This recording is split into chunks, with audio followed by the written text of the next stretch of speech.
কক্সবাজারের চকরি উপজেলার কাকারে ইউনিয়নের শাকির মোহাম্মদ চর এলাকায় ভাতিজার লাঠির আঘাতে মোহাম্মদ কালু নামের এক ব্যক্তি নিহত হয়েছেন। বুধবার ২৬শে নভেম্বর সকাল ১০টার দিকে এই ঘটনা ঘটে। নিহত মোহাম্মদ কালু কাকারে ইউনিয়নের ১ নম্বর ওয়ার্ডের স্কুল পাড়ার মকুল আলীর পুত্র।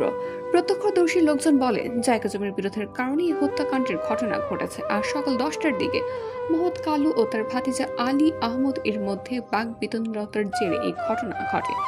বিরোধপূর্ব জায়গায় তামাক চাষ করছিলেন ভাতিজা আলী আহমদ। এই সংবাদ পেয়ে তার চাচা মোহাম্মদ কালু সরেজমিনে গিয়ে জমিতে বাধা দেন। কথা কাটাকাটির এক পর্যায়ে ভাতিজা আলী আহমদ এর লাঠির আঘাতে মোহাম্মদ কালুর মৃত্যু হয়। স্থানীয়রা মোহাম্মদ কালুকে উদ্ধার করে চকরের সরকারি হাসপাতালে নিয়ে গেলে চিকিৎসক তাকে মৃত ঘোষণা করেন। ঘাতক ভাতিজা আলী আহমদকে আটক করতে সক্ষম হয়েছে চকরিয়া থানা পুলিশ। চকরিয়া থানার অফিসার ইনচার্জ তহিদুল আনোয়ার বলেন, ময়না তদন্তের জন্য মোহাম্মদ কালুর লাশ কক্সবাজার সদর হাসপাতালের মর্গে পাঠানো হয়েছে। এই ঘটনায় অভিযুক্তকে গ্রেফতার করা হয়েছে।